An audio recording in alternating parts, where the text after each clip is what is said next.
नमस्कार, म ईश्वरी विष्ट। आज म होटल पार्वती प्राली धनगढी 13 आयुर्वेदिक कलेज नजिक छु। यो होटल पार्वती प्राली र मटका, यहाँ मटका पनि हामी देख्न सक्छौँ। यहाँ माटोको भाँडामा मटका पकाउँछ। खसीको मासु माटोको भाँडामा पकायो भने त्यसलाई हामी मटका भन्छौँ।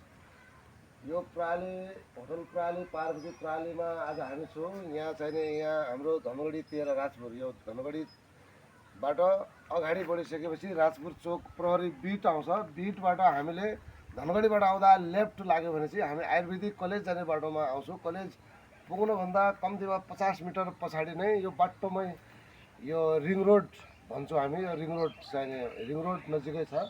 यो रिङ रोडमा आउनुभयो भने यहाँ माटोको भाँडामा पकाएको मासु मटन मटका यहाँ पाइन्छ। र आयुर्वेदिक कलेज पनि हामी देखाउन सक्छौँ। देखाइदिनु छ यता आयुर्वेदिक कलेज छ। यहाँ चाहिने तपाईँहरू आउनुभयो भने यहाँ माटाको भाँडामा अरू चाहिने भुटनहरू विभिन्न प्रकारहरू एकदम धेरै राम्रो पाउँछ। र यहाँ आउने जति पनि जना हुनुहुन्छ तपाईँहरूलाई चाहिने यदि राम्रो लागेन भने कमेन्ट पनि यहाँ चाहिने साउजीसँग यहाँको सञ्चालकसँग गर्न सक्नुहुनेछ र फेरि त्यसलाई हामी सुधारेर पनि लैजानेछौँ। यहाँ यस होटल पार्वती प्रालीका सञ्चालक हामीसँग लालसिंह रालदाई हुनुहुन्छ। रालदाई यता हुनुहुन्छ हजुर। हजुरको के छ भनाइ? ल अब यो होटल तपाईँ सञ्चालन गरिराख्नु भएको छ, आइदिनु होला, एकचोटि सेवाको मौका गरिदिनु होला होइन सबैजनाहरूलाई होइन। अब यो लोकेसन पनि राम्रै ठाउँमा छ होइन, एकान्त ठाउँमा छ। मटका भयो, सेकुवा भयो होइन, अनि तन्दुरीहरू भयो, अनि भुटनहरू भयो, अनि चाहिने हामीले यहाँ बनाउने गरेका छौँ होइन। एकचोटि चाहिँ सेवाको मौका दिनु होला। तपाईँले तन्दुरी बनाउनुहुन्छ, मटका बनाउनुहुन्छ, सेकुवा बनाउनुहुन्छ, भुटन बनाउनुहुन्छ।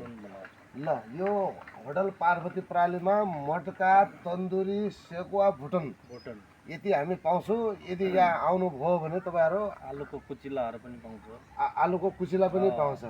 ल हाम्रो दाइलाई चाहिँ नै उहाँको व्यवसायलाई प्रमोट गर्नका लागि पनि र यो हाम्रो आन्तरिक व्यवसाय बढाउनका लागि वृद्धिका लागि पनि तपाईँहरू सबैजना यहाँ आएर, यहाँ एकान्त छ क्या। सबैभन्दा राम्रो चाहिँ यहाँ एकान्त छ, शान्त छ, नजिकै जङ्गल छ। यहाँ मल्लो तलामा बसेर खाँदाखेरि तपाईँलाई छुट्टै फिल आउँछ। ल यति भन्दै म सहित हाम्रो दाइ पनि हामी बिदा हुन्छौँ।